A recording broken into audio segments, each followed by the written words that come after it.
सर्वप्रथम आज के इस इंटरनेशनल सिंपोजियम के आयोजक centre for Kashmir studies, central university Himachal और भारत के एक leading think tank the Indian future,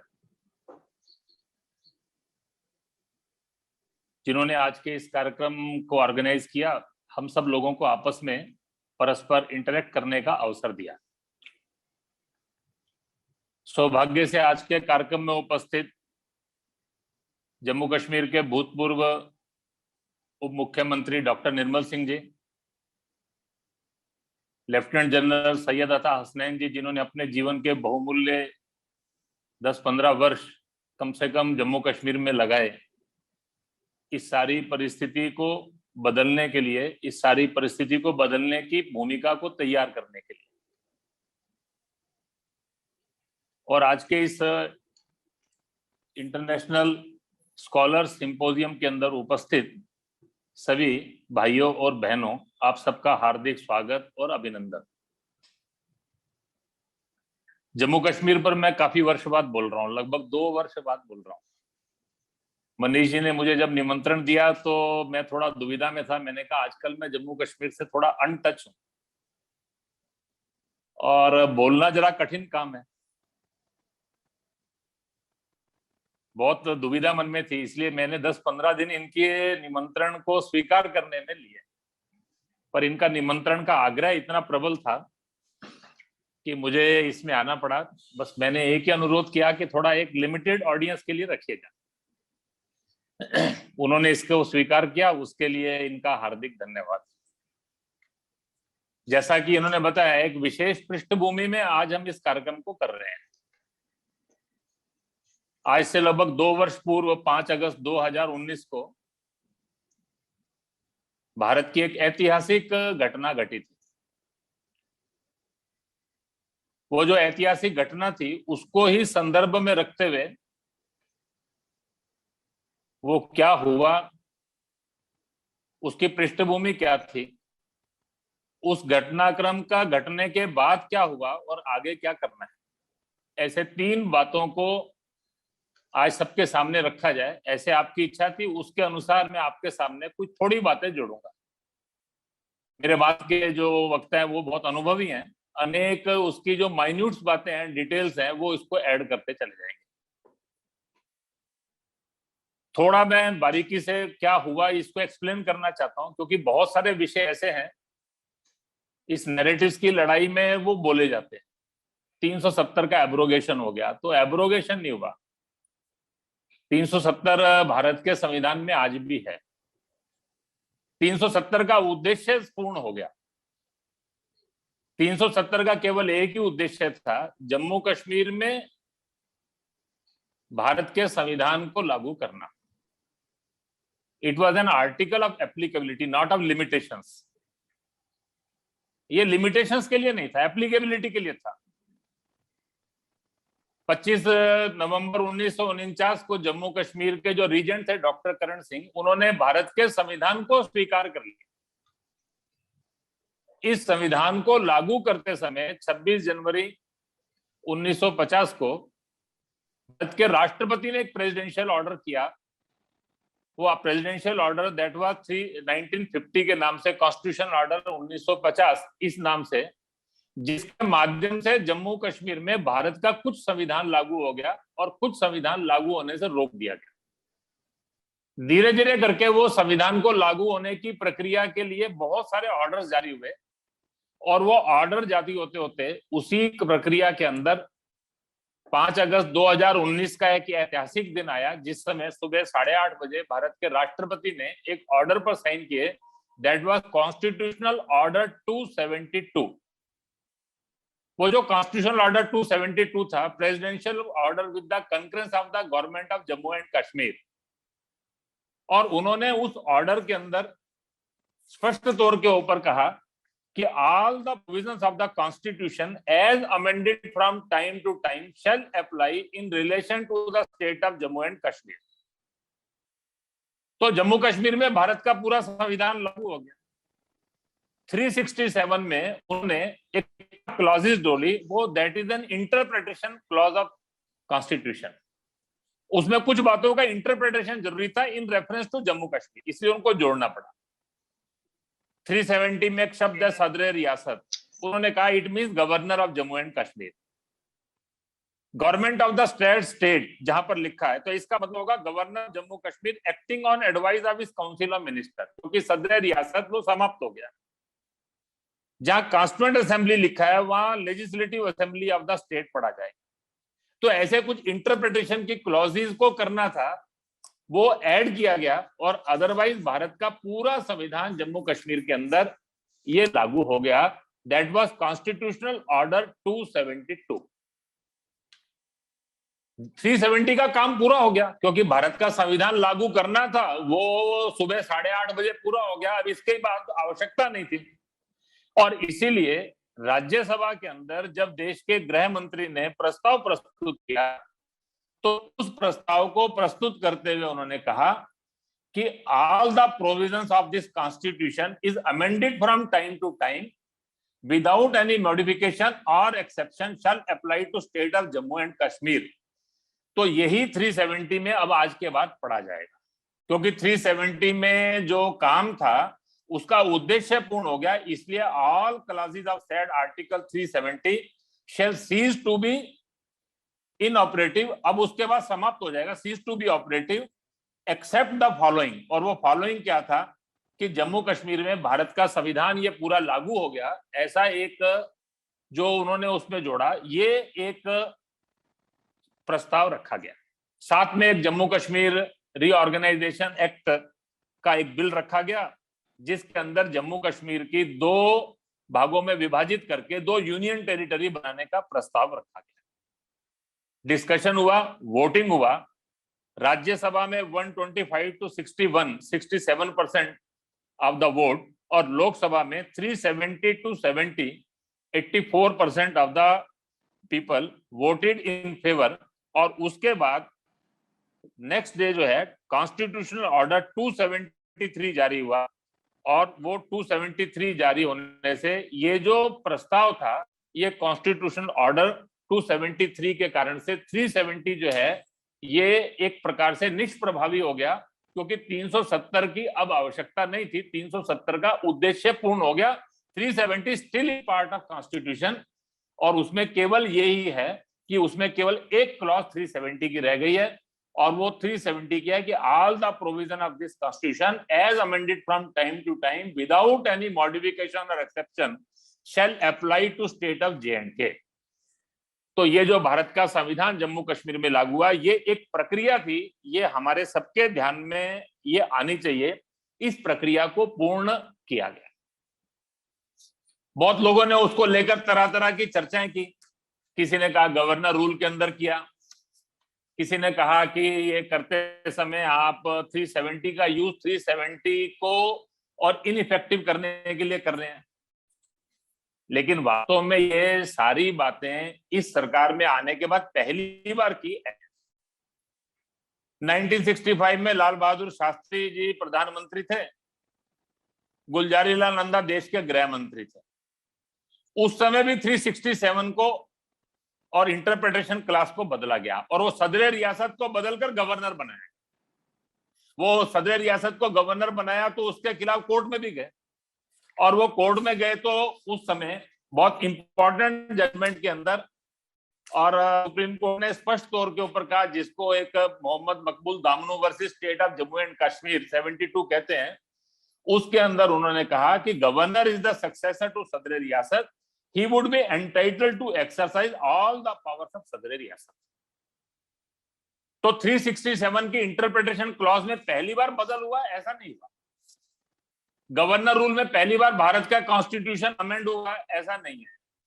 जिस समय राजीव गांधी प्रधानमंत्री थे, जिस समय जगमोहन वहां के गवर्नर थे, उस समय 1986 के अंदर उस 90 और इसी प्रकार का एक कॉन्स्टिट्यूशनल ऑर्डर हुआ with the concurrence of the government. Government means governor with the advice of his adviser at that time. और उसके अंदर उन्होंने 249 जो रेजिडुअरी पावर्स थी भारत के संविधान के अंदर, जो सेंटर के पास हमेशा रहती थी, और अनकॉन्स्टिट्यूशनली वो रेजिडुअरी पावर वो 54 के ऑर्डर के पास, जो स्टेट के पास आ गई, वो उन्होंने 249 को अमेंड कर दिया और वो 249 को एप्लीकेबल कर दिया जम्मू कश्मीर के अंदर, और कहा कि स्टेट लिस्ट के भी विषयों के ऊपर अगर भारत की राज्यसभा चाहेगी तो इन इमरजेंसी वो कोई कानून बना सकती है। तो इमरजेंसी और रेजिडुअरी पावर जो है वो J&K के अंदर 86 में लाए, जिस समय गवर्नर रूल था। तो कोई ये कहे कि गवर्नर रूल में पहली बार कंकरेंस दी गई, ऐसा नहीं है। जो राजीव गांधी जी ने किया वही प्रधानमंत्री मोदी जी ने अपनी कैबिनेट के साथ सलाह मशवरा करके और उन्होंने किया। इंटरप्रिटेशन क्लास में परिवर्तन लाल बहादुर शास्त्री जी ने भी किया, वही इंटरप्रिटेशन आज की सरकार ने भी किया। बेसिकली 370 का पर्पस यही था। बहुत लोगों के मन में है कि 370 was special status. 370 was not a special status, it was only A temporary and provision for the time being. और वो जो टाइम बीइंग था वो बहुत पहले समाप्त हो गया था। वास्तव में वो कभी का समाप्त होना चाहिए था, लेकिन अनफॉर्चुनेटली जम्मू कश्मीर में एक असंवैधानिक कामों की परंपरा रही है। सारे अनकॉन्स्टिट्यूशनल काम जम्मू कश्मीर के अंदर पिछले और 64 वर्षों के अंदर और करता, उसके कारण से चाहकर भी भारत के संविधान को वहां पर लागू नहीं किया जाएगा। ये जो self proclaimed self special status है, या कभी कभी हमारे जो विद्वान लोग हैं वो बिना कॉन्स्टिट्यूशन को पढ़े स्पेशल स्टेटस शब्द का प्रयोग करते हैं। वास्तव में उन्होंने जम्मू कश्मीर के लोगों के मन में भर दिया कि हमको कोई विशेष दर्जा दिया गया था। भारत के संविधान में जो एक लिमिटेशन थी, संविधान के धाराएं जम्मू कश्मीर में लागू नहीं हुई और उसके स्थान के ऊपर उनको भारत के संविधान के सारे प्रोग्रेसिव लॉ से वंचित कर दिया गया, उसको कहा गया स्पेशल स्टेटस। वो कभी स्पेशल स्टेटस नहीं था, वो हमेशा जो है एक, उसके कारण से जम्मू कश्मीर राज्य जो है वो एक पिछड़ी अवस्था के अंदर चला गया। असंवैधानिक कामों की परंपरा कैसी रही? तो पहला असंवैधानिक काम तो विलय से पूर्ण हुआ। महाराजा तो विलय के लिए तैयार थे। जुलाई 1947 के अंदर उन्होंने अपने प्रधानमंत्री को भेजा, उप प्रधानमंत्री को दिल्ली के अंदर भेजा, और जिस समय जाकर वो मिले उस समय के केंद्र के जो लोग थे, उन्होंने कहा कि जरा मेनन साहब से बात कर लीजिए। मेनन जी ने कहा कि हमने ऐसा तय किया है कि जम्मू कश्मीर के प्रधानमंत्री को ये जो 25 जुलाई 1949 को लॉर्ड माउंटबेटन ने चैम्बर ऑफ प्रिंसेस की बैठक बुलाई है, उसमें आपके प्रतिनिधि को शामिल नहीं होना चाहिए। अभी आप विलय के लिए रुक जाइए। विलय की देरी महाराजा की ओर से नहीं थी, भारत सरकार की ओर से थी। वो मंतव्य 27 सितंबर को नेहरू जी ने अपना जो पत्र लिखा सरदार पटेल को, उसमें स्पष्ट किया कि जम्मू कश्मीर के अंदर परिस्थितियां चिंताजनक हैं, महाराजा को विलय करना चाहिए, लेकिन उससे पहले शेख अब्दुल्ला को सत्ता में भागीदार बनाना चाहिए। बेसिकली एक प्री कंडीशन थी, transfer of power to Sheikh before accession, जिसको महाराजा मानने के लिए तैयार नहीं थे। अनफॉर्चुनेटली महाराजा को उसके लिए तैयार होना पड़ा, और इसीलिए आप विलय जब देखेंगे तो उसके साथ महाराजा ने कहा कि मैंने शेख अब्दुल्ला को इमरजेंसी एडमिनिस्ट्रेटर के नाते हमारे प्रधानमंत्री की सहायता के लिए स्वीकार किया, अब निमंत्रण दिया है। वो शेख अब्दुल्ला को सत्ता सौंपी गई तो ही नेहरू जी तैयार हुए। जब तक वो तैयार नहीं हुए तब तक वो भी विलय के लिए तैयार नहीं। ये जो आज जम्मू कश्मीर के हिस्से हमसे छूट गए, विलय में देरी हुई, वो महाराजा की ओर से नहीं था। मेहरचंद महाजन के पास मार्च 1947 के अंदर जम्मू कश्मीर की महारानी और उनके बेटे ये मिलने के लिए गए, निमंत्रण दिया, आप हमारे प्रधानमंत्री बनिए, हमारी परिस्थितियां चिंताजनक हैं, ये गंभीर स्थिति है, देश के आजादी मिलने वाली है, और इस कठिन परिस्थिति में आप वहां रहेंगे तो हमको बहुत लाभ होगा। मेहरचंद महाजन ने 5 शर्तें रखी। एक, मैं प्रधानमंत्री बनने के लिए तैयार हूं, उसके लिए मुझे चीफ जस्टिस का पद छोड़ना पड़ेगा। उससे पूर्व नेहरू और पटेल ये दोनों की कंसेंट आनी चाहिए। वो मुझे कहें कि हाँ मैं जाऊं, वो कहेंगे तो मैं जाने के लिए तैयार था। दूसरा, मुझे 5 साल का टेन्योर चाहिए। तीसरा, मुझे प्रधानमंत्री के नाते मेहरचंद महाजन जी ने कहा कि मुझको काम करने की पूरी छूट मिलनी ये चाहिए। और चौथी बात, जब आवश्यकता पड़ेगी भारत सरकार हर प्रकार का सहयोग करने का वादा ये करे। और अंतिम बात उन्होंने कही, किसी कारण से मैंने वापस आने का निर्णय किया तो मुझे चीफ जस्टिस का पद दोबारा से दिया जाएगा। इस विशेष परिस्थिति में मैं जाने के लिए तो मेहरचंद महाजन अपने उस कैरियर को छोड़कर देश के हित के अंदर नेहरू और पटेल को अपना निर्णय सुनाने में देरी हो गई, इसलिए वो अक्टूबर में गए। जम्मू कश्मीर जैसे कठिन राज्य के अंदर अगस्त 1947 से लेकर और अक्टूबर 1947 तक कोई प्रधानमंत्री नहीं थे। एक्टिंग प्रधानमंत्री थे केवल जनकराज महाजन, क्योंकि मेहरचंद महाजन जनक सिंह ठाकुर जनक सिंह जी, क्योंकि मेहरचंद महाजन को महाराजा जो है लेने को तैयार थे, लेकिन केंद्र से अनुमति नहीं मिलती थी। वो जो 5 वर्ष के कार्यकाल की सहमति के बाद आए, उनको मार्च 1948 में ही अनसेरेमोनियसली और अपमानजनक ढंग से शेख अब्दुल्ला ने जाने को विवश कर दिया। नेहरू जी और पटेल ने कहा कि हम अक्षम हैं, हम आपको इस समय सम्मानपूर्वक वहां रख नहीं सकते। जम्मू कश्मीर के अंदर कोई एक असंवैधानिक काम नहीं हुआ। जिस महाराजा की पावर थी, जिसके कारण से विलय हुआ था, जिसके कारण से भारत का संविधान जम्मू कश्मीर में लागू होना चाहिए था, उनको 20 जून 1949 को राज्य से बाहर कर दिया गया। भारत की संविधान सभा के अंदर और कौन प्रतिनिधि आएंगे, वो प्रतिनिधि आने का अधिकार तय था कि रूलर वो करेंगे। जहां पर इलेक्टेड प्रजा सभाएं होंगी, 2 रूलर करेंगे, 2 प्रजा सभाएं करेंगी, अन्यथा 50% जो है वो रूलर और 50% वहां की इलेक्टेड बॉडी अगर वो नहीं है तो 100% that will be nominated by rulers. Bharat की संविधान सभा में ही असंवैधानिक काम हुआ जब 27 मई 1949 को कॉन्स्टिट्यूएंट असेंबली रूल्स 4 में एक 4A को ऐड कर दिया गया और कहा गया कि सारी सीट्स जो है वो भरनी जो है वो ruler with advice of prime minister of J&K करेंगे। अनेक लोगों ने कहा कि ये भेदभाव क्यों हो रहा है, वहां पर प्रजा सभा है, आप उसके 2 रिप्रेजेंटेटिव ले सकते हैं, 2 महाराजा करेगा, 4 आप क्यों लेना चाहते हैं? लेकिन दुर्भाग्य से लंबे समय तक जम्मू कश्मीर यानी शेख अब्दुल्ला, वो जो कहेंगे शेख अब्दुल्ला नहीं चाहते इसलिए मेहरचंद महाजन को राज्य छोड़ना पड़ा, शेख अब्दुल्ला नहीं चाहते इसलिए महाराजा हरि सिंह को राज्य छोड़ना पड़ा, शेख अब्दुल्ला नहीं चाहते इसलिए जम्मू कश्मीर का प्रतिनिधित्व कॉन्स्टिट्यूएंट असेंबली में कौन करेगा, तो that will be decided by Sheikh Abdullah. Bharat की संविधान सभा के अंदर और ऐसा असंवैधानिक काम हुआ 27 मई 1949 को। अनुच्छेद 370 बना, किन परिस्थितियों में बना, वो हम सब लोगों को ध्यान में है। बाबा साहब अंबेडकर ने क्या कहा, ये भी हमारे ध्यान में है। उस समय इस प्रकार की स्थिति छोड़कर पूरा भारत का संविधान लागू करना चाहिए, अधिकांश लोगों की इच्छा थी। मैं उसके बारे में थोड़ा बाद में भी बताऊंगा वो कैसे आया, लेकिन इसके बाद भी भारत के संविधान के निर्माण की प्रक्रिया में जो कुछ सब राज्यों ने किया वही जम्मू कश्मीर ने किया। एक ही प्रोक्लेमेशन था, एक ही अधिमिलन पत्र था, इंस्ट्रूमेंट ऑफ एक्सेशन था। उस इंस्ट्रूमेंट ऑफ एक्सेशन के बाद एक सा प्रोक्लेमेशन 25 नवंबर 1949 को भारत के सब रूलर्स ने किया। संविधान की प्रक्रिया पूर्ण हुई, भारत का संविधान लागू हुआ। जैसा अन्य राज्यों में था वहां पर भी इसी प्रकार की संविधान सभाएं चुनाव करने का वादा था, लेकिन जम्मू कश्मीर के अंदर तो सब काम असंवैधानिक होने थे, इसलिए डिलिमिटेशन हुआ। उस डिलिमिटेशन में बिना सोचे समझे कश्मीर को उस कालखंड के अंदर 43 सीट दी गई, 43 सीट्स दी गई, जम्मू को 30 सीट्स दी गई और लद्दाख को 2 दी। पॉपुलेशन एरिया सब जम्मू का ज्यादा था। इलेक्शन होने प्रारंभ हुए तो मुख्य विपक्षी दल प्रजा परिषद के नॉमिनेशन कैंसिल कर दिए। 75 में से 73 अनअपोज्ड आ गए शेख अब्दुल्ला के।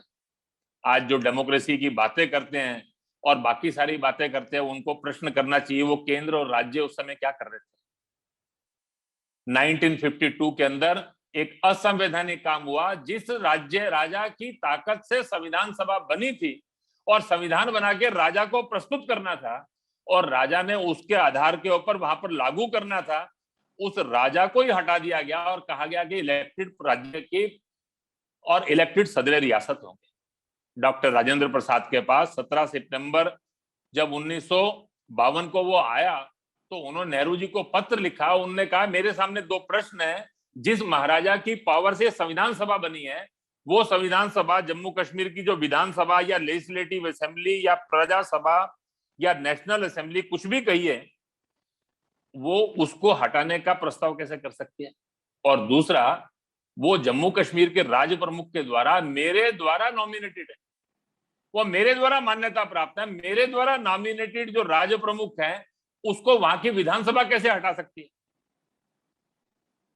नेहरू जी के पास कोई उत्तर नहीं था। नेहरू जी ने उत्तर उसका दिया 1952 के अंदर, जब उन्होंने शेख अब्दुल्ला के साथ समझौता कर लिया। जम्मू कश्मीर में इलेक्टेड महाराजा के स्थान के ऊपर इलेक्टेड सदर रियासत हो गया। 5, 6, 7 अगस्त को भारत की संसद के अंदर जो बहस हुई, वो भी 5 अगस्त की तारीख थी, जब उन्होंने दिल्ली के अकॉर्ड के ऊपर वहां पर अपना प्रस्ताव रखते हुए चर्चा की। और उन्होंने कहा, तब डॉक्टर मुखर्जी ने उनसे प्रश्न किया कि 370 can not be above our constitution. 370 Bharat के संविधान की एक अनुच्छेद है, आप उसका उपयोग भारत में असंवैधानिक काम के लिए नहीं कर सकते। अगर आपको लगता है कि जम्मू कश्मीर में कुछ विशेष अधिकार देने हैं, तो आप संविधान में प्रस्ताव रखिए, डिस्कशन कीजिए, आप अमेंडमेंट कीजिए, अमेंडमेंट करके उसको पार्ट ऑफ कॉन्स्टिट्यूशन बनाइए। आप ये अनकॉन्स्टिट्यूशनल काम कैसे कर रहे हैं? जब उन्होंने कहा नेहरू जी ने कि अनकॉन्स्टिट्यूशनल काम कुछ नहीं होते, जब लोकतंत्र के अंदर कॉन्स्टिट्यूशन नहीं, wishes of the people are supreme, when the people want we should obey them. जनता जब चाहती है तो हमें उनकी इच्छाओं का सम्मान करना पड़ेगा। और नेहरू जी के लिए जनता की इच्छा यानी शेख अब्दुल्ला थी। वो जम्मू कश्मीर की जनता नहीं थी जो गले में डॉक्टर राजेंद्र प्रसाद का चित्र, अपने एक हाथ में भारत का संविधान, दूसरे हाथ में तिरंगा, वो लेकर नारे लगा रहा था, एक देश में एक प्रधान, एक निशान, एक विधान। अभूतपूर्व आंदोलन हुआ जम्मू कश्मीर के अंदर 1950 से लेकर 53 तक, जिसके अंदर अनेक लोगों ने बलिदान किए। तब उस समय डॉक्टर मुखर्जी को कहना पड़ा, with your brute majority you could kill the voice of truth, now we have no other option than to go to the people. अब हमारे पास जनता के पास जाने के अलावा कोई रास्ता नहीं है। प्रजा परिषद ने राष्ट्रपति को ज्ञापन दिया। 14 मई 1954 को भारत के संविधान का सबसे दुर्भाग्यपूर्ण दिन था, जिस दिन भारत के संविधान के अंदर एक बहुत बड़ा, that was the abuse and misuse of 370, और भारत के संविधान में एक बहुत बड़ा संशोधन कर दिया गया, एक अनेक्स्चर जोड़ दिया गया, 35A को जोड़ दिया गया। और उस समय भारत के संविधान के अंतर्गत लगभग 100 से अधिक अनुच्छेद लागू होने से रोक दिए गए, 100 अमेंड कर दिए गए। हम सोच सकते हैं क्या? 14 मई 1949 को भारत के 2 संविधान हो गए। एक भारत का संविधान जो जम्मू कश्मीर में लागू था, एक भारत का संविधान जो जम्मू कश्मीर में लागू नहीं था, वो जम्मू कश्मीर छोड़कर शेष देशवासियों के लिए था। Constitution of India for the rest of the country और एक constitution of India applicable to people of the state of J&K, ये 2 काम हो गए। भारत की संसद के अधिकार छीन लिए गए, भारत की संसद अंडरमाइन हो गई, 365 का अधिकार छीन लिया गया, भारत के राष्ट्रपति के अधिकार समाप्त हो गए, डेमोक्रेसी के साथ मजाक कर दिया गया कि लोकसभा के अंदर जो प्रतिनिधि चुने जाएंगे वो भी वहां की विधानसभा ही चुनकर भेजेगी, लोगों को डायरेक्ट वोट से ही वंचित कर दिया गया, डिलिमिटेशन कमीशन, उसका जुरिस्डिक्शन समाप्त कर दिया गया जम्मू कश्मीर के अंदर। ऐसा हो गया कि जम्मू कश्मीर के अंदर भारत के राष्ट्रपति एक इलेक्शन कमीशन को अपॉइंट करते थे, उसको जम्मू कश्मीर में अधिकार तब मिलता था जब उनके द्वारा नॉमिनेटेड गवर्नर या उनके द्वारा मान्यता प्राप्त सदर रियासत या राज्य प्रमुख उस इलेक्शन कमिश्नर को नोटिफाई करता था अंडर J&K कॉन्स्टिट्यूशन, तभी उसको जम्मू कश्मीर में लागू सकते थे। पूरा भारत के संविधान की एक मौकरी हो गई। राष्ट्रपति क्या, भारत की संसद क्या, भारत का संविधान क्या, सब उसके कारण से अंडरमाइन हो गए। वास्तव में 5 अगस्त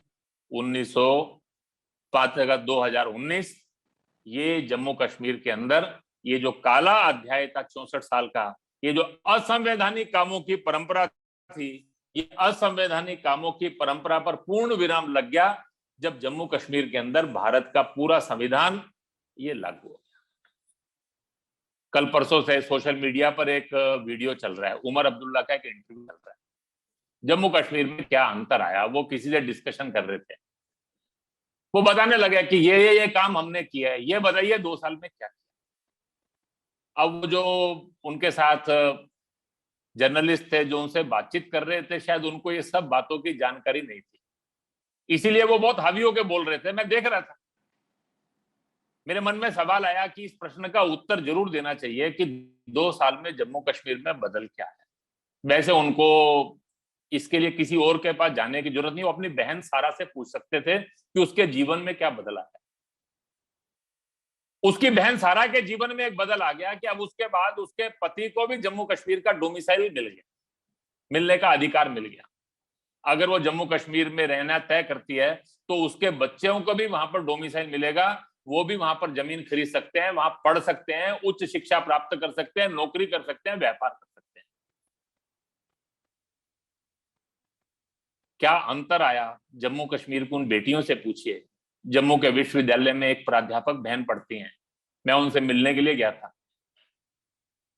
मैं जब जम्मू कश्मीर में था, उनका बंगाल में विवाह हुआ, जीवन की एक दुर्भाग्यशाली घटना घटी, परिवार के अंदर उनके पति नहीं रहे, उनको वापस आना पड़ा, उनके बच्चे साथ आ गए।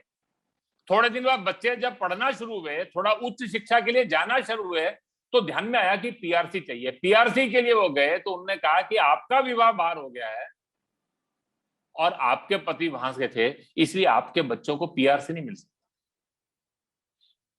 उसके जीवन की दुर्भाग्यशाली घटना घट गई, वो अपने माता पिता के पास वापस आ गई, अपनी मेहनत से आकर अपने बच्चों को पढ़ा लिखा कर पैरों पर खड़ा करना चाहती थी, लेकिन उनके बच्चों को जम्मू कश्मीर के अंदर बसने का अधिकार नहीं था।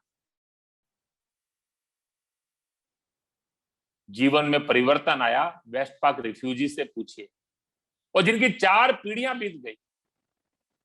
भारत में उस समय 1 करोड़ से ज्यादा लोग विस्थापित होकर आए, देश के अलग अलग कोनों में भी गए। उनमें से कुछ दुर्भाग्यशाली लोग थे जो जम्मू कश्मीर में आ गए। वो पड़ोसी थे, सियालकोट के ही थे, जिनके बॉर्डर लगते थे, सीमाएं तो हमने खींची थी, उनकी रिश्तेदारियां इधर ही थी। उनके रिश्तेदारों ने कहा कहीं और क्यों जाते हो, यहीं आ जाओ ना, हम मिलजुल कर रोटी खा लेंगे, बांट लेंगे। उनको मालूम पड़ा कि उनको कोई अधिकार नहीं मिल सकता। ये 1954 का ऑर्डर हो गया।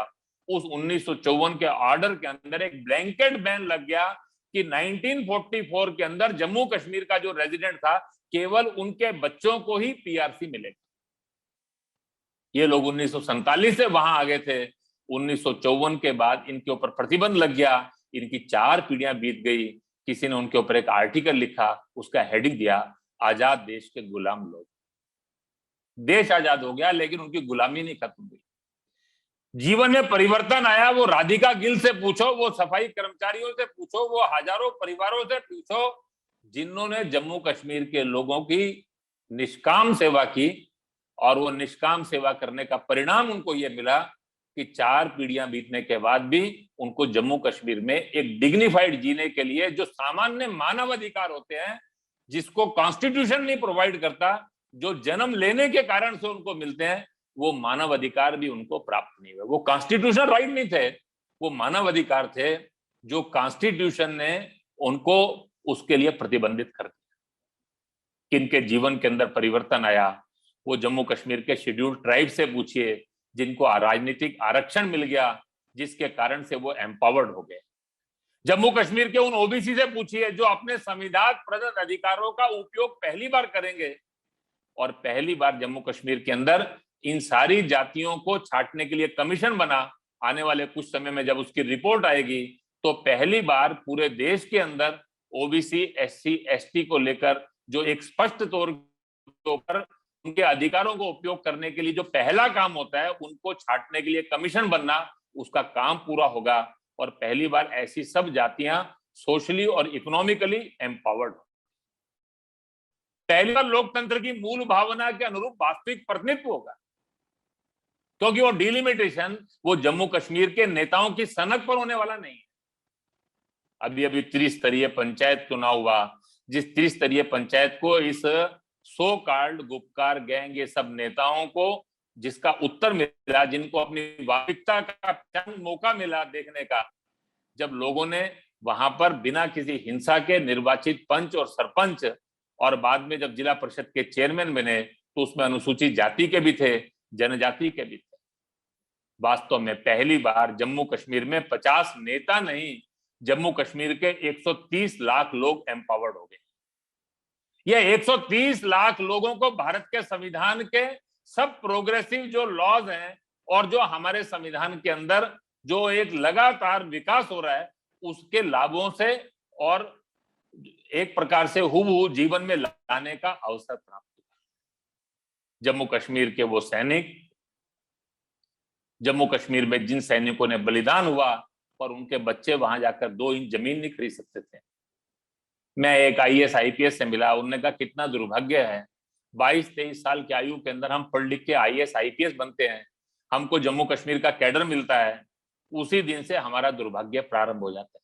जिंदगी के बहुमूल्य 35-37 वर्ष हम जम्मू कश्मीर में लगा देते हैं, लेकिन 35-37 वर्ष जम्मू कश्मीर में लगाने के बाद जब 60 साल की उम्र में रिटायरमेंट होती है, हमारे पास और जम्मू कश्मीर छोड़कर कोई कहने वाला अपना नहीं होता।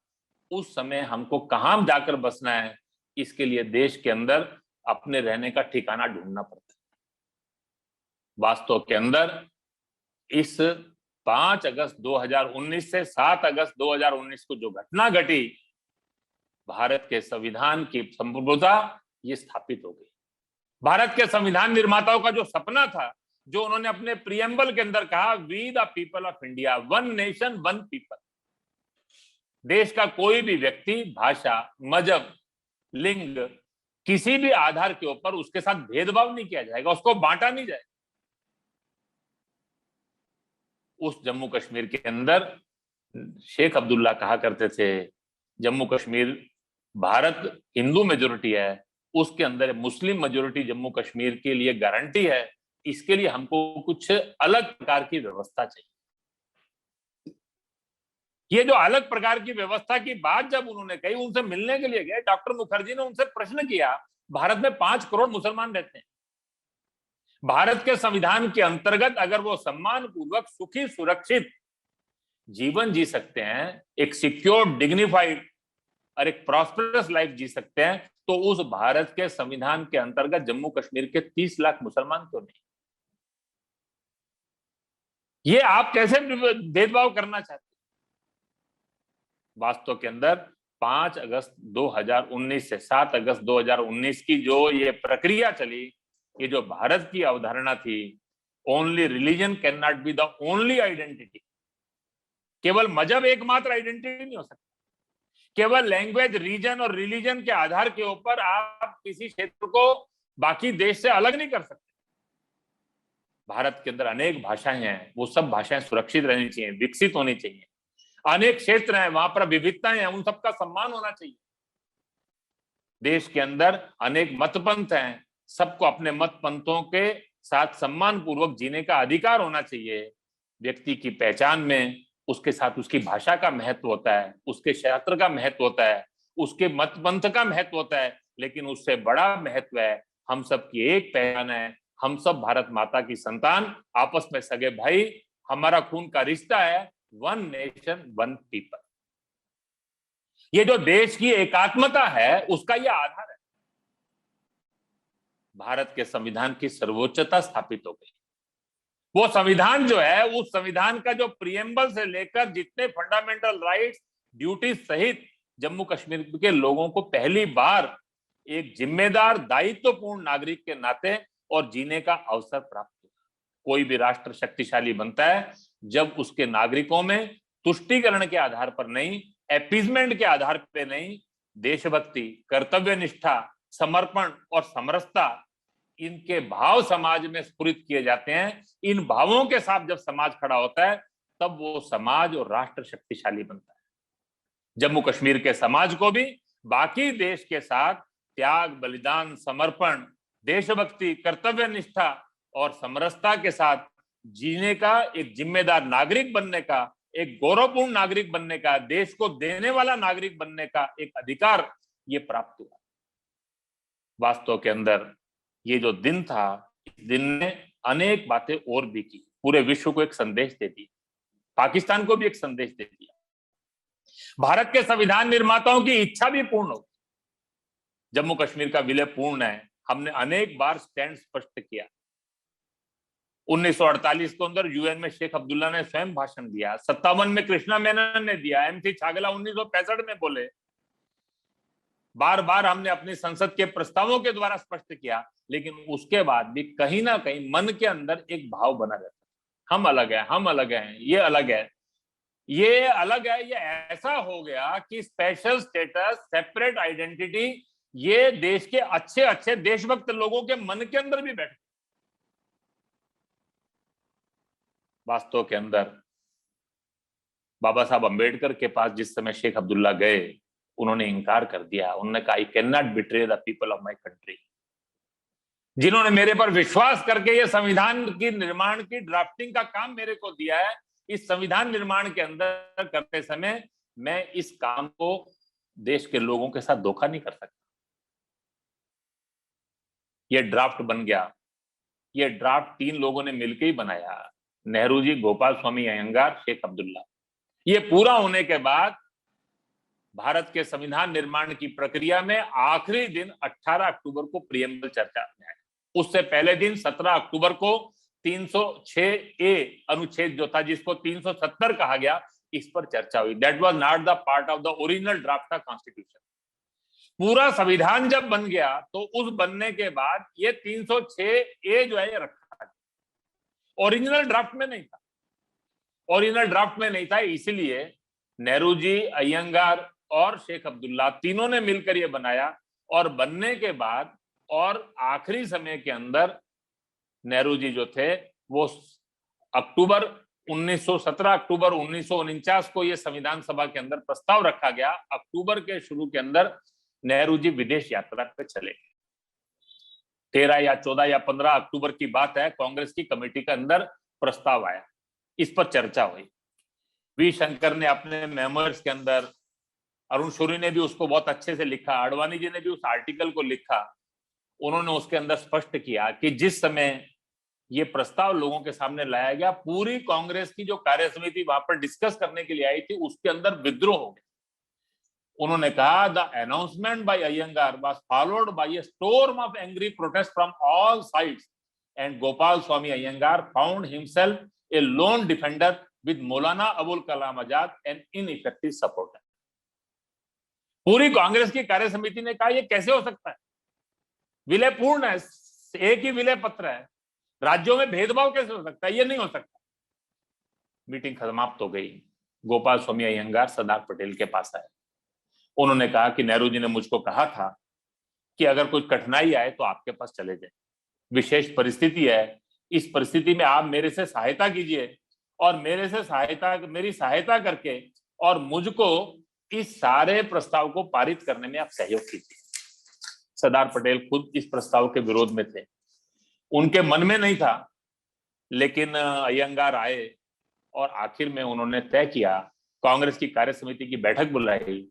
उन्होंने कहा कि आज हमारे नेता नहीं है, उन्होंने सोच समझ के किया होगा, उन पर हमको विश्वास रखना चाहिए और वो विश्वास रखकर हमको इस प्रस्ताव को पारित करने के लिए सहयोग करना चाहिए। बहुत लोगों ने अमेंडमेंट दिए थे, किसी ने भी अपनी अमेंडमेंट परसू नहीं की, एक भी शब्द इसके ऊपर, बहस के ऊपर बोला नहीं गया। ये एक ऐसी डिबेट थी जिसमें किसी ने पार्टिसिपेट नहीं किया, क्योंकि कोई भी उसको चाहता नहीं था। वो डिबेट पारित हो गई। वी शंकर बहुत गुस्से में थे। वो सरदार पटेल के पास गए, सरदार पटेल के पास जाकर बैठे। सरदार पटेल ने उनका चेहरा देखकर कहा, so you are annoyed with me for having accepted Gopalaswami formula. तुम मेरे से गुस्से में हो? उन्होंने कहा कि हाँ, मैं गुस्से में हूं, आप खुद नहीं चाहते थे, ये मुझे मालूम है, फिर आपने स्वीकार क्यों किया? उन्होंने कहा, Gopal Swami had acted under Pandit ji advice. आप नेता का कद देखिए, उन्होंने क्या कहा, अगर नेहरू जी यहां होते, I could have had it out with him, but how could I do so with Gopal Swami, who was acting only on the orders of Nehruji? If I did, people would have said I was taking revenge on his confidant when he was away. लोग कहते हैं हमारे में कुछ मतभेद हैं, मैं कोई बदला ले रहा था, कोई बात थी, मेरी कोई नाराजगी थी, आज की इस परिस्थिति के अंदर जब देश आजाद हुआ है, अंतरराष्ट्रीय कॉम्प्लिकेशन में हम फंसे हुए हैं, देश के दो प्रमुख लोगों में मतभेद नहीं होने चाहिए, ऐसा लगना नहीं चाहिए, इसलिए मैंने इसको स्वीकार किया। लेकिन शंकर ने कहा, उसका सवाल था why he had let down the country, उन्होंने प्रश्न किया आपने देश को नीचा क्यों दिखा दिया, and the other states whose constituent assembly had been scrapped in accordance with his advice, आपने कहा संविधान सभाएं समाप्त कर दो, सब राज्यों ने आपकी सलाह को माना, इसी प्रकार की संविधान सभाएं 4 राज्यों में तो बन चुकी थी, चुनाव हो चुके थे, आपने जम्मू कश्मीर के लिए उसको रखा, वहां के लिए क्यों हटा दिया, आपने उन राज्यों की विधानसभा राज्यों से क्यों धोखा दिया, आप देश को क्यों नीचा दिखा रहे हैं। जब उन्होंने प्रश्न किया, उन्होंने कहा, वो जो सरदार पटेल का उत्तर था, वो उत्तर 5 अगस्त 2019 को देश ने करके दिखाया। उन्होंने कहा, he said, after all, neither Sheikh Abdullah nor Gopal Swami was permanent. Future would depend on the strength and guts of the Indian government, and if we cannot have confidence in our own strength, we do not deserve to exist as a nation. ये जो सरदार पटेल ने कहा कि शेख अब्दुल्ला क्या, गोपाल स्वामी अयंगार क्या, नेहरू जी क्या, कोई भी व्यक्ति स्थायी नहीं। फ्यूचर किस बात पर डिपेंड करेगा? It will depend on strength and guts of the Indian government, and if we can not have confidence in our own strength, we do not deserve to exist as a nation.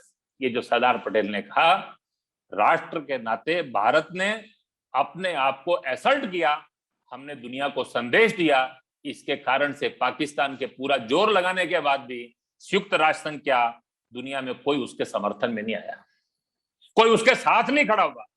सब लोगों ने भारत का ये जो मत था कि हमारा आंतरिक विषय है, उसको उन्होंने स्वीकार किया। वास्तव में ये जो एज ए नेशन हमको जो डिजर्व करना है, हमने उसको जो असर्ट किया है, ये भारत राष्ट्र के रूप में हमारे देश का एक ऐतिहासिक गौरवशाली दिन है, जिसको हमने इस 5 से 7 अगस्त की प्रक्रिया के द्वारा पूरा करके दिखाया। वास्तव में आज के इस दिन हमको आगे क्या करना है, इसके बारे में बहुत बारीकियों में बात के वक्त चर्चा कर सकते हैं, लेकिन मेरे मन में क्या है, तो मेरे से बहुत बार लोग पूछते थे कि जम्मू कश्मीर में समस्या क्या है, अलगाववाद है, आतंकवाद क्या है, क्या कट्टरवाद है, क्या पाकिस्तान विदेशी हस्तक्षेप है, क्या या गवर्नेंस डेफिसिट है जिसके कारण से लोगों के मन के अंदर असंतोष। मैं उनको कहा करता था, जम्मू कश्मीर में ये सब बातें हैं, ये कोई एक नहीं है। जम्मू कश्मीर का प्रश्न केवल गवर्नेंस डेफिसिट का नहीं है, केवल अलगाववाद का नहीं है, केवल आतंकवाद का नहीं है, केवल पाकिस्तान के हस्तक्षेप का नहीं है, केवल फंडामेंटलिज्म कट्टरवाद। Jammu Kashmir has become a mess. ये जो मेस बन गया है, इस मेस को खत्म करना है। वास्तव के अंदर हमने इस 5 अगस्त 2019 को ये प्रयास प्रारंभ किया। हमने अलगाववाद जो था, उस अलगाववाद का जो आधार था, दैट द कॉन्स्टिट्यूशन का ये 370 का कॉन्टिन्यूअस एब्यूज एंड मिसयूज, ये जो मिसयूज एंड एब्यूज ऑफ 370 था, जिसके कारण से जम्मू कश्मीर में लोगों को भ्रम में डालने का एक अवसर प्राप्त होता था। किसी कारण से लोगों के मन में यह भाव आता था हम देश से अलग हैं, और उसके कारण से एक जम्मू कश्मीर के देशभक्त समाज भी कभी कभी एक भ्रम का शिकार हो जाता था।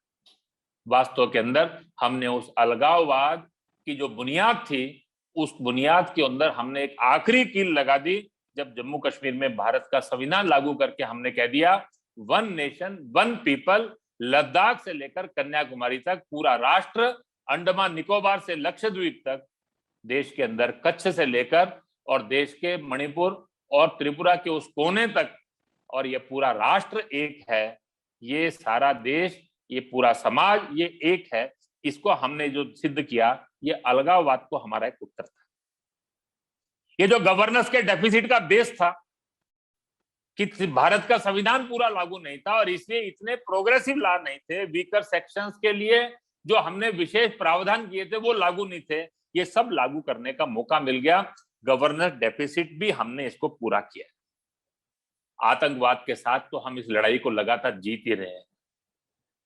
आज अपने कार्यक्रम में जनरल हसनैन और ऐसे कई लोग उपस्थित हैं, इन लोगों ने भूमिका निभाई। 90 से 2006 के बीच के अंदर वो 39 से लेकर 65, 71 कारगिल, हर युद्ध के अंदर भारत की सेना ने देश का सम्मान ऊंचा रखा। भारत की सेना ने और भारत के सुरक्षा बलों ने कभी भी देश के सम्मान को नीचा रखने का अवसर नहीं दिया। यह आतंकवाद की लड़ाई हुई तो सर्वोच्च बलिदान किया और उसके कारण से उस आतंकवाद की लड़ाई को हमने जीता। 99 के बाद जो लगातार प्रयास हुए उसके कारण से पाकिस्तान दुनिया में अलग थलग पड़ गया। पाकिस्तान को उसकी भाषा में उत्तर भी देना प्रारंभ किया और धीरे धीरे करके पाकिस्तान एक रॉग और टेररिस्ट स्टेट में दुनिया में स्थापित हो गया। इस कारण से पाकिस्तान के हस्तक्षेप ये भी रुक गया। लेकिन ये सारे विषयों के बारे में अभी भी कुछ कुछ काम करना है। एक 5-6 पॉइंटेड बात केवल वाक्यों में कहकर मैं अपनी बात पूरा करूंगा कि आने वाले समय में हमको क्या करना है। तो ये बात हमको करनी है, we have to grow our institution to address the governance deficit. 2 साल के अंदर भारत के संविधान की सब अनुच्छेद लागू हो गए, रूल्स लागू हो गए, अनेक एक्ट समाप्त हो गए, वो मैस बना हुआ खत्म हो गया। लेकिन इंस्टीट्यूशन ग्रो होने में टाइम लगता है, वो इंस्टीट्यूशन को ग्रो करना पड़ेगा। सरकार ने प्रारंभ किया त्रिस्तरीय पंचायत चुनावों के द्वारा। लोगों ने देखा सरकार का कोई हस्तक्षेप नहीं था, लोगों ने खुले मन से वोट दिया, चुने हुए लोगों ने भी अपने प्रतिनिधि चुने, किसी ने उसमें रोक टोक नहीं की। नेशनल कॉन्फ्रेंस के भी चुनकर आए, पीडीपी के भी जिला परिषद के चेयरमैन बने, अपनी पार्टी के भी चेयरमैन बने, बीजेपी के भी बने, इंडिपेंडेंट भी बने, किसी ने हस्तक्षेप नहीं किया। जम्मू कश्मीर के अंदर चाहे वो इलेक्शन की प्रक्रिया हो, चाहे वो वोट बनने की प्रक्रिया हो, चाहे वो जनगणना हो, जम्मू कश्मीर के अंदर पीएससी हो, जम्मू कश्मीर में और नौकरियों के इंटरव्यू हो, हर बात के अंदर हमको एक प्रकार से लोगों को एहसास कराना है कि किसी कारण से भेदभाव नहीं किया जाएगा। ऐसा ये जो इंस्टीट्यूशन ग्रो करने का काम हमको करना है। जीरो टॉलरेंस फॉर टेररिज्म, ये हमको रखना पड़ेगा। पाकिस्तान थक गया है, पाकिस्तान हार रहा है, लेकिन पाकिस्तान हारने के बाद भी पाकिस्तान ने हार मानी नहीं है, वो कुछ ना कुछ करता ही रहेगा। Zero tolerance for terrorism, proactive steps to address any cross border, और किसी भी प्रकार का और दुस्साहस होता है उसको हम एड्रेस करेंगे। जो क्षेत्र हमसे छूट गए वहां के बहुत सारे लोग यहां विस्थापित हो गए। पाक occupied Jammu Kashmir, China occupied Ladakh के विस्थापित लोग यहां रहते हैं। 5300 परिवार तो देश के अंदर उनको वहां पे रहने ही नहीं दिया गया। ऐसे सब लोगों के अधिकार ये उनको मिलने चाहिए, उनको डोमिसाइल मिलने चाहिए, उनको जम्मू कश्मीर में सम्मान पूर्वक रहने का प्रावधान सरकार को करना चाहिए। जम्मू कश्मीर के समाज को भी उसके लिए प्रयास करना चाहिए। 30 सालों से कश्मीर का हिंदू समाज एक दुर्भाग्यपूर्ण परिस्थिति में अपने क्षेत्र को छोड़ा। उनकी सम्मान पूर्वक, सुरक्षित और स्थायी वापसी हो सके, इसकी व्यवस्था करनी पड़ेगी। पीओजेके के डिस्प्लेस पर्सन हो या कश्मीर का हिंदू समाज हो, दोनों को उनकी इच्छा और आकांक्षा के अनुरूप सम्मान के साथ सुरक्षित जम्मू कश्मीर में जम्मू कश्मीर के निवासी बनकर जीने का अधिकार मिलना चाहिए। अपने पूर्वजों की भूमि पर वो दोबारा आए, उस पूर्वजों की भूमि के जो फील है उसको वो प्राप्त कर सके, इसके रास्ते हमको खोलने पड़ेंगे। कुछ क्षेत्र हमसे छूट गए हैं, वो क्षेत्र हमसे छूट गए हैं, उन क्षेत्रों के रहने वाले लोग पिछले लगातार हम जब विचार करते हैं तो लगभग 74 वर्षों से और इसी प्रकार से एक दुख की घड़ी में जी रहे हैं। ये जो 74 ईयर से वो जो लोग वहां पर वंचित हैं, वो 74 वर्ष पश्चात उनको भी आज तक के बराबर के अधिकार नहीं मिले। उनके दुख और कष्ट भी दूर होने चाहिए, वो अपने देश के वासी अपने देश के साथ जुड़ सकें, जो क्षेत्र हमसे छूट गए वो हमारे पास वापिस आ सके। इसके लिए हमको आने वाले समय के अंदर लगातार प्रयास करना है। उसके लिए देश के अंदर एक संकल्प, देश के अंदर एक आम सहमति और देश के अंदर उसके लिए सकारात्मक प्रयास, ये सब प्रारंभ करने पड़ेंगे। जम्मू कश्मीर के अंदर कट्टरवाद है, उससे भागना नहीं है, उसका मुकाबला हमको करना पड़ेगा। वो कट्टरवाद का आधार का एक काम हमने कर लिया जब भारत की अवधारणा के साथ हमने भारत के संविधान को लागू करते हुए उनको कहा we the people of India, हम भारत के लोग, हमारी एक आइडेंटिटी है। उनके मन के अंदर कश्मीर की अपनी संस्कृति का गौरव पैदा होना चाहिए। अपने ये ज्ञान दर्शन की भूमिका, भारत का एक वैचारिक आध्यात्मिक सांस्कृतिक नेतृत्व जहां से खड़ा हुआ, उस कश्मीर के दर्शन को, इतिहास को, संस्कृति को जानने का अवसर प्रत्येक को मिलना चाहिए। हमें जम्मू कश्मीर के रहने वाले लोगों के मन के अंदर हम ललिता जी के वंशज हैं, हम कश्यप ऋषि, अभिनव गुप्त, लल्लेश्वरी, नुंद ऋषि और श्री भट्ट की परंपरा के लोग हैं, ये भाव उनके मन के अंदर आना चाहिए। अपने पूर्वजों के परंपराओं का स्मरण करना, अगर कुछ गलतियां हुई हैं तो उनको स्वीकार करना, और आने वाले जो आक्रांता थे उन आक्रांतों के साथ हम अपने आप को जोड़ नहीं सकते। भारत के अंदर मत पंथों की विविधता को हमने स्वीकार किया है, लेकिन भारत के मत पंथों की विविधता के मूल के अंदर है एकम सद विप्रा बहुधा वदंती, सत्य एक है, उसको प्राप्त करने के मार्ग एक हो सकते हैं। भगवान एक है, उसको प्राप्त करने के मार्ग अलग अलग हो सकते हैं। ये जो विविध मत पंथ जो हैं, ये एक दूसरे के विचारों को सम्मान करते हुए, और केवल सम्मान नहीं, उसको भी स्वीकार करते हुए देश के अंदर हैं। ये जो भारत की परंपरा है, इस परंपरा का स्मरण देश के प्रत्येक व्यक्ति को हमको कराना है, तभी हम इस कट्टरवाद को समाप्त कर पाएंगे। वास्तव के अंदर 5 अगस्त से 7 अगस्त 2019 के बाद एक प्रक्रिया प्रारंभ हुई है, जिसके अंदर जम्मू कश्मीर की सरकार, भारत की सरकार, जम्मू कश्मीर का देशभक्त समाज, जम्मू कश्मीर का प्रबुद्ध नेतृत्व, सबको अपनी भूमिका अदा की है, और वो सबको अपनी भूमिका अदा करते हुए और जम्मू कश्मीर के अंदर इस अलगाववाद, आतंकवाद, कट्टरवाद, पाकिस्तान के हस्तक्षेप और गवर्नेंस डेफिसिट के कारण से पिछले 74 वर्षों में जम्मू कश्मीर लोगों को जो इतना पड़ा, जम्मू कश्मीर के लोगों को एक दुर्भाग्यपूर्ण परिस्थिति में रहना पड़ा, और उसके कारण से बार बार देश की एकात्मता, अखंडता को भी चुनौती हुई, और उसके लिए देश के लोगों को अपने सर्वोच्च बलिदान भी करने पड़े। ऐसे सारे बलिदान, गौरवशाली इस देश के इतिहास के प्रसंगों का स्मरण करते हुए, ऐसे सब महापुरुष, जम्मू कश्मीर के देशभक्त लोग, भारत के देशभक्त लोगों के प्रयासों का स्मरण करते हुए, उनका अभिनंदन करते हुए, मैंने आज उनके नाम नहीं लिए, लेकिन सबका स्मरण और सबका अभिनंदन, और उनके प्रयासों के कारण ही हम ये दिन देख पाए, इसके लिए उनका एक विशेष योगदान रहा। उस योगदान का स्मरण करते हुए इस अवसर पर मैं केवल एक ही सब लोगों से कहूंगा कि इस सेमिनार के अंदर आने के बाद हमको जो बातें आई हैं ध्यान में, वो एकेडमिक और इंटेलेक्चुअल डिबेट के अंदर हम अपने अपने ढंग से, अपने अपने तरीके से उस डिबेट को खड़ा करने का प्रयास करें। लोगों के मन में 370 को लेकर जो कुछ मिथ थे, वो मिथक भी किए जाए। वो जम्मू कश्मीर के अंदर 370 जो था, that was against the people of J&K। वास्तव में 370 के लोगों के दुख का एक बड़ा कारण था, वो समाप्त हो गया, और भारत के संविधान के निर्माताओं की इच्छा, संविधान सभा के सब सदस्यों की इच्छा, ये पूर्ण हो गई। वास्तव में ऐसा एक महत्व का दिन ये था।